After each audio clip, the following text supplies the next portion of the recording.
¿Dónde está el problema? ¿En tu peso o en tu autoestima?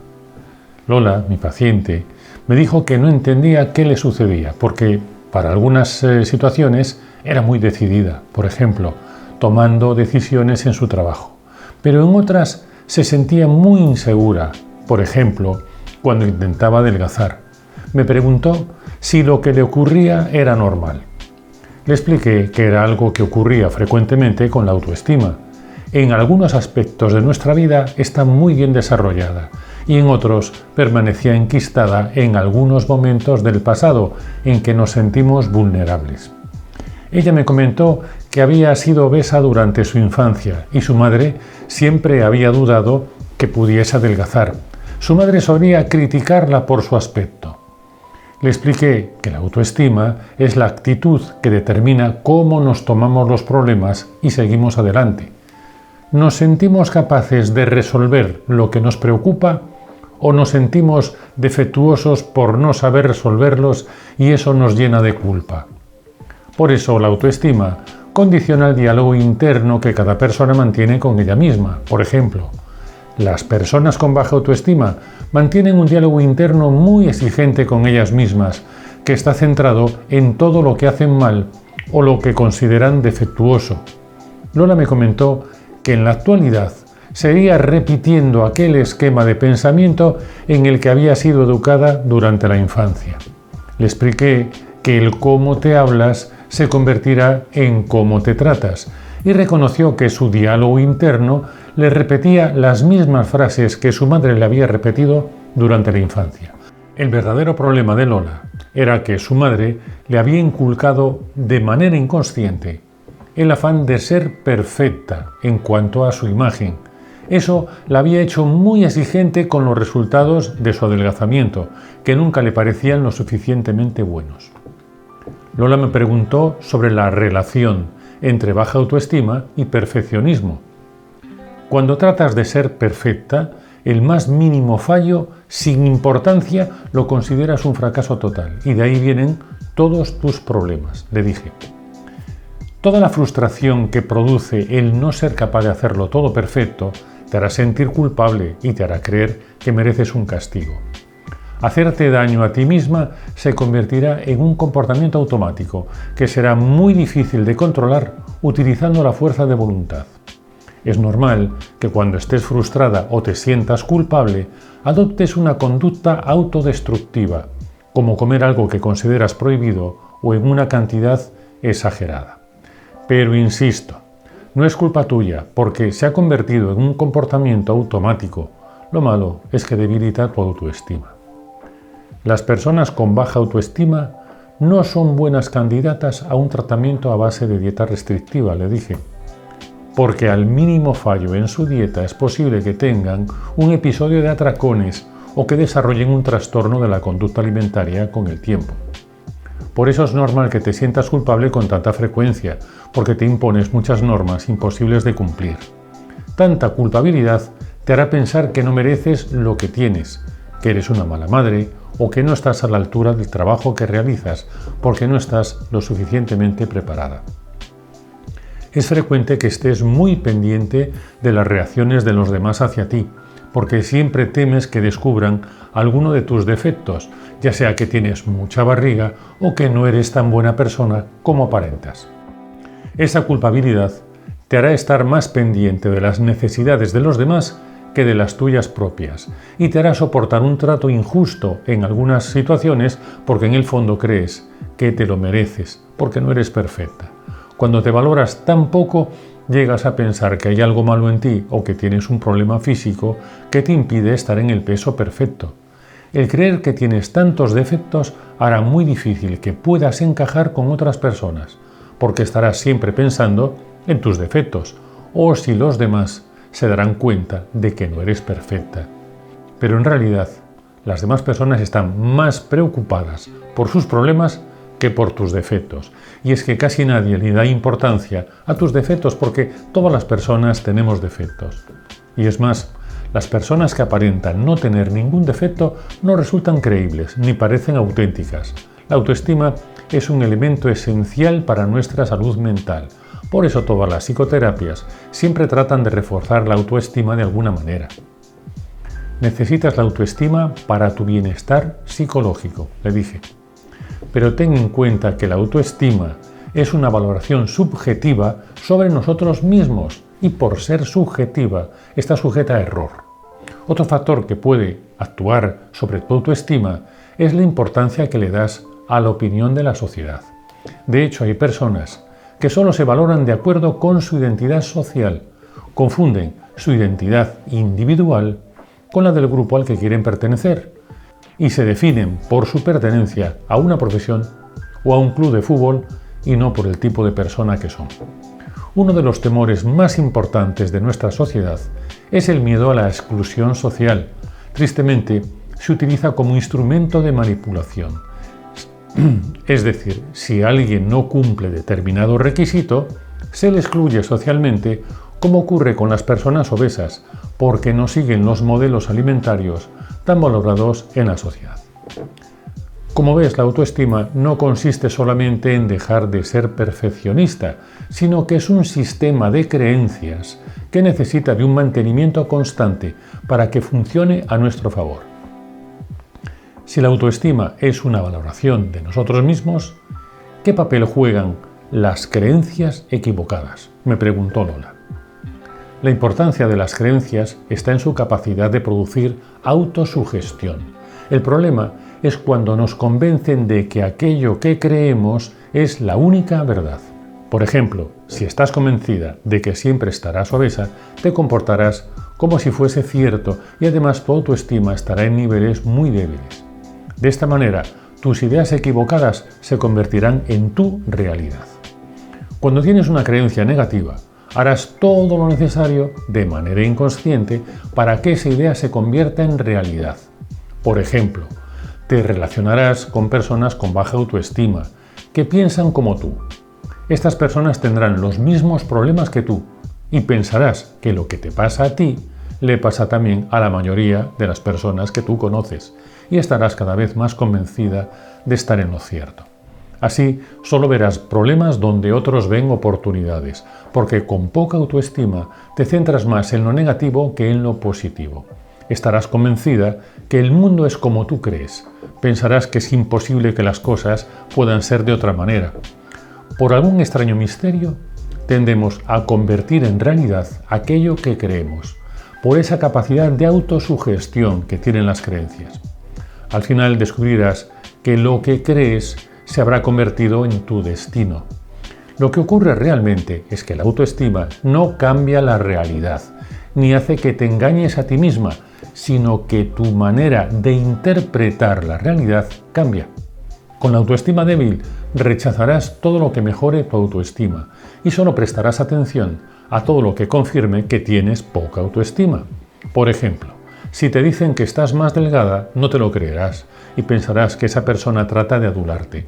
Si te dicen que no vales para nada, pensarás que todo el mundo ya sabe que no vales para nada, con solo mirarte. Lo bueno de las creencias es que se pueden cambiar o reciclar por otras más adecuadas. Por eso la autoestima es la creencia más importante de una persona, le expliqué, porque de ella van a depender todas las demás creencias e incluso su comportamiento, porque la autoestima en realidad controla toda la personalidad. La autoestima saludable necesita de la gestión de la mente racional, pero cuando las emociones toman el control, tu autoestima se degradará cada vez más, porque la mente racional pasa a un segundo plano. Me comentó que vivía dominada por el miedo y quiso saber si el miedo causaba su baja autoestima. El miedo tiene un efecto demoledor sobre la autoestima porque le entregas el control de tu vida a aquello que temes. Tomas las decisiones basadas en el miedo que quieres evitar, así no vas a ningún sitio. Tan solo escapas de lo que quieres evitar, porque es el miedo el que dicta por dónde vas a ir. Lo mismo ocurre cuando renuncias a pensar por ti misma en favor de pertenecer a un grupo. Aquí anulas completamente la autoestima porque te domina el miedo a que te aparten del grupo social al que quieres pertenecer, si no eres como ellos. Por ejemplo, el grupo de los delgados. Es el grupo el que piensa por ti y hace que actúes en beneficio de los intereses del grupo y no de los tuyos. Aquí le entregas el control de tu vida al grupo al que quieres pertenecer porque temes estar sola. La autoestima, en realidad, es un proceso que se va desarrollando a lo largo de la vida. Lo mismo ocurre cuando se deteriora. No sucede en un instante, se va debilitando a lo largo del tiempo. Preguntó si el orgullo y la autoestima eran lo mismo, porque su madre le decía que tenía poco orgullo. Se puede confundir el orgullo con la autoestima. Si bien la autoestima depende de la adquisición de una serie de habilidades necesarias para desenvolverse bien en tu entorno.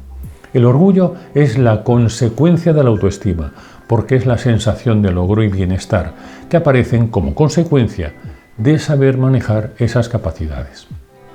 Preguntó cómo se deterioraba la autoestima de una persona. Tan solo es necesario hacer que esa persona desconfíe de su propia capacidad, o bien acusarla de algo falso referido a su capacidad para solucionar problemas, haciéndola asumir una culpa que no se merece. Es un método muy eficaz cuando se usa en la infancia o en cualquier otro momento en que una persona sea vulnerable. Aquí se generan sentimientos de culpa, desamparo, dudas y ansiedad que pueden durar toda la vida. La autoestima requiere de un mantenimiento constante para evitar su deterioro. Es necesario que la persona crezca como ser humano y que desarrolle su creatividad en la solución de problemas. Cuanto más fuerte sea la autoestima, más altas serán las metas que deseará alcanzar una persona y se enfrentará a los problemas con una actitud positiva, pero sin perfeccionismo. Lógicamente, te estoy hablando de una ambición sana y racional, que no tiene nada que ver con la presión que siente alguien que duda de sí mismo y trata de demostrar todo lo contrario a los demás, acaparando muchas posesiones materiales. La buena autoestima te impulsa a crecer como persona. La falsa autoestima te impulsa a buscar sentirte a salvo atesorando bienes materiales. Por eso, personajes muy poderosos se obsesionan con el poder y la riqueza y cada vez alcanzan más poder, porque sin todo lo que poseen, se sentirían muy amenazados. ¿Qué es la falsa autoestima?, me preguntó. La autoestima verdadera se basa en la persona que eres, en tu cualidad como ser humano. La falsa autoestima se basa en lo que tienes, ya sea en tu imagen, el coche que conduces o el tener un trabajo de prestigio. Lo que impulsa la autoestima verdadera es el deseo de crecer como ser humano y lo que impulsa la falsa autoestima es acumular posesiones para evitar sentirse vulnerable. La autoestima falsa te lleva a una vida que es una emergencia crónica, porque siempre sentirás que estás en peligro porque te falta algo. El miedo es lo que domina tu psicología, de ahí viene la necesidad de tener más posesiones materiales para tratar de controlar ese miedo. Aunque creas que has alcanzado el éxito, en realidad te sentirás desamparada. ¿Cómo se sabe que una persona tiene falsa autoestima?, me preguntó. La falsa autoestima tiene muchas caras distintas. Por ejemplo, esperar un agradecimiento de los demás que nunca llega a pesar de todo lo que hacemos por ellos. Hay gente muy poderosa que asume el papel de salvador de la humanidad, en lugar de tratar de ser mejor persona, porque en el fondo sabe que es incapaz de conseguir ser mejor persona. O las personas que asumen el papel de ciudadano ejemplar, que no dudan en recriminar a los otros por lo que considera un mal comportamiento, pero lo único que trata es de ser aceptado por la sociedad y rechaza a los que no son como él. O la persona que no piensa por su cuenta, sino que utiliza la información que viene del grupo social al que pertenece como si fuese la verdad y que extrae conclusiones basadas en esa visión parcial de la realidad. Así no es de extrañar que la humanidad haya vivido en un estado de miedo permanente a la realidad que le rodea, pero lo que teme realmente está en su interior y es la falta de una autoestima sostenible. Lo más triste de esta situación es que son precisamente las figuras de autoridad, aquellas personas en las que confiamos, las que suelen sabotear nuestra autoestima.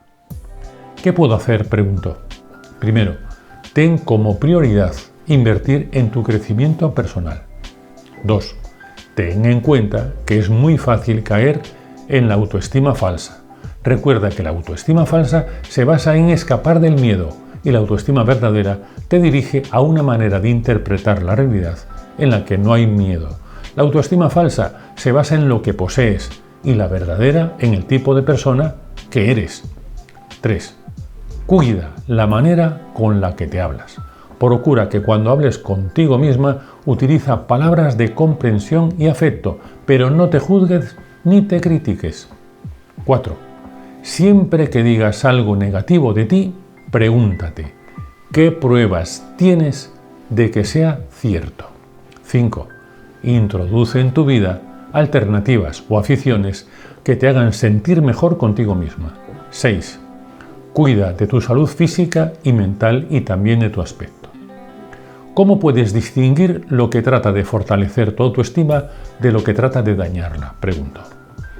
Todo lo que te ayude a pensar por ti misma y a ser la mejor versión de la persona que eres está tratando de potenciar tu autoestima. Todo lo que te imponga lo que tienes que hacer o te culpe de su propia incompetencia está tratando de dañar tu autoestima. Después de tratar a muchas personas con problemas de autoestima, te diré que ninguna de ellas era culpable de nada. Tan solo eran el porteador de la culpa que correspondía a otra persona. A modo de conclusión le dije, la autoestima es algo muy valioso para los seres humanos, pero no pienses que tener poca autoestima es un problema insalvable. Significa que tienes que poner el foco en tu crecimiento como persona para cuidar de ti y tratarte con respeto. La autoestima es un objetivo estratégico de nuestra psicología. No es de extrañar que algunos pretendan dañarla, porque las personas con baja autoestima son más fáciles de manipular porque tienen miedo. La manipulación se basa en que persigas aquellos objetivos que benefician a otros en lugar de los que te benefician a ti. Bajar de peso es una buena oportunidad para fortalecer tu autoestima, pero no por los kilos que seas capaz de perder, sino por enfrentarte con éxito a aquellas situaciones que hacen que tus emociones tomen el control. Adelgazar primero tus miedos y preocupaciones es la mejor manera de iniciar el proceso de adelgazamiento. Te recuerdo que las creencias erróneas y los pensamientos negativos se pueden cambiar. Ahí está la clave de fortalecer la autoestima. También te recuerdo que muchos de esos pensamientos no son tuyos, sino que te fueron inculcados por figuras de autoridad en momentos que te sentías vulnerable.